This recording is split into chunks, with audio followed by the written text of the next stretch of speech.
सबको जय मसीह की। परमेश्वर का धन्यवाद हो इस सुंदर समय के लिए जो प्रभु ने हमारे जीवनों में दिया है। और वचन कहता है कि प्रभु आपको दीर्घ आयु देगा, परमेश्वर आपको लंबी उम्र देगा। यदि आप प्रभु यीशु मसीह पर भरोसा करते हैं, उसके पीछे चल रहे हैं, तो निश्चय प्रभु आपकी उम्र को बढ़ाएगा। आप लंबी उम्र तक इस धरती पर जीवित रहेंगे। और आज मैं आपसे बात करना चाहता हूं कि जीवन को चुन ले, जीवन को चुन ले। बाइबल हमें बताती है कि जीवन हमें चुनना पड़ता है।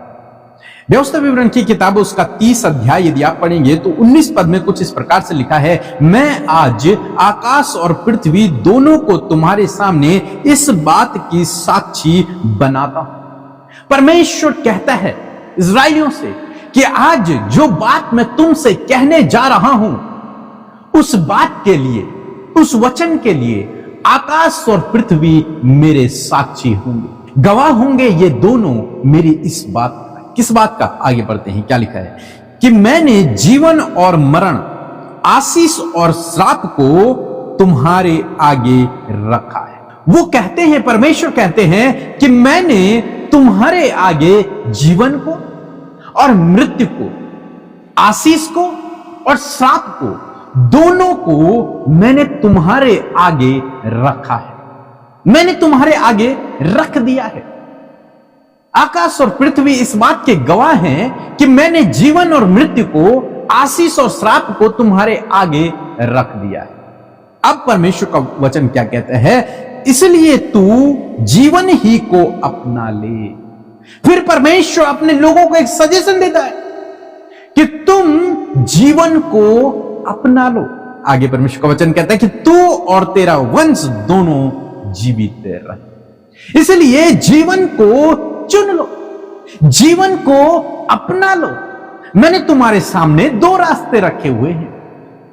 एक रास्ता जो जीवन की ओर जाता है, एक रास्ता जो मृत्यु की ओर जाता है। एक रास्ते पर चलकर तुम्हें आशीष मिलेंगी और एक रास्ते पर चलकर तुम्हें श्राप मिलेंगे। अब तुम्हें चुनना है कि तुम्हें किस रास्ते पर चलना है। और परमेश्वर अपने लोगों से कहते हैं कि तुम जीवन को चुनो। उन्हें पहले ही सजेस्ट कर देते हैं कि तुम जीवन को चुनो। इस रास्ते पर चलकर तुम्हें जीवन प्राप्त होगा। इस रास्ते पर चलकर तुम आशीषों को प्राप्त करोगे। परमेश्वर ने उन्हें बता दिया। दो रास्ते आज भी आपके पास परमेश्वर ने दिए हैं। चुनाव आपका है, डिसीजन आपका है कि आप कौन सा निर्णय लेते हैं। आप जीवन को चुनते हैं या फिर मृत्यु को चुनते हैं? आप आशीषों को चुनते हैं या फिर श्राप को चुनते हैं? किसको चुनते हैं? परमेश्वर यहां पर कहना चाह रहे, यदि तुम मेरी आज्ञाओं पर चलोगे तो तुम जीवन को पाओगे। यदि तुम मेरी आज्ञाओं पर चलोगे तो तुम आशीषों को पाओगे। परंतु यदि तुम मेरी आज्ञाओं से भटक जाओगे तो तुम्हारे जीवन में श्राप और मृत्यु आ जाए। परमेश्वर कुछ नहीं कर रहे, परमेश्वर कुछ नहीं कर रहे। बहुत सारे भाई बहन कहते हैं कि परमेश्वर बीमारियां दे रहे हैं, परमेश्वर समस्याएं दे। इस वचन के अनुसार परमेश्वर कुछ नहीं कर रहे। परमेश्वर ने यह चुनाव आपके और मेरे ऊपर रखा हुआ है कि तुम किसको चुनना चाहते हो। समस्याओं को, बीमारियों को, श्राप को, मृत्यु को चुनना चाहते हो या फिर आशीषों को, सफलता को और परमेश्वर की दया को, परमेश्वर के अनुग्रह को और जीवन को प्राप्त करना चाहते हो? क्या चाहते हो तुम लोग? जिसे तुम चाहते हो उसे चुन लो। और यदि आप आशीषों को चाहते हैं तो परमेश्वर का वचन कहता है कि मेरी आज्ञाओं पर चल। जब तू आज्ञाओं पर चलेगा तो आशीषों को प्राप्त करेगा, क्योंकि परमेश्वर का मार्ग वही है जो आशीषों तक लेकर जाता है। और उस मार्ग पर हम कैसे चल सकते हैं? उसके आज्ञा को मान के। यदि आप इस अध्याय को पूरा पढ़ेंगे तो आपको यह बात मिलेगी कि परमेश्वर कहते हैं कि मेरी आज्ञाओं पर चलो तो तुम जीवन को प्राप्त करोगे, मेरी आज्ञाओं पर चलो तो तुम आशीषों को प्राप्त करोगे। और यदि तुम मेरी आज्ञाओं से भटक जाओगे तो तुम्हारे जीवन में ऑटोमेटिकली ये काम होने लगेंगे। श्राप, मृत्यु, बीमारी, अनेक प्रकार की बातें फिर होने लगेंगी। लेकिन परमेश्वर कुछ नहीं कर रहे। परमेश्वर ने आपको और मुझे एक चुनाव दिया है। हम लोग देखते हैं उत्पत्ति किताब में आदम और हवा के पास भी इसी प्रकार के चुनाव था कि या तो तुम जीवन को चुन लो या तो मृत्यु को चुन लो। परमेश्वर ने कहा तो इस वृक्ष के फल को कभी मत खाना, यदि खाएगा तो निश्चय मर जाएगा। हवा ने उस जीवन के वृक्ष के फल को नहीं खाया, बल्कि मैं यूं कहूं कि उस मृत्यु के वृक्ष के फल को खा लिया। चुनाव उसके पास था,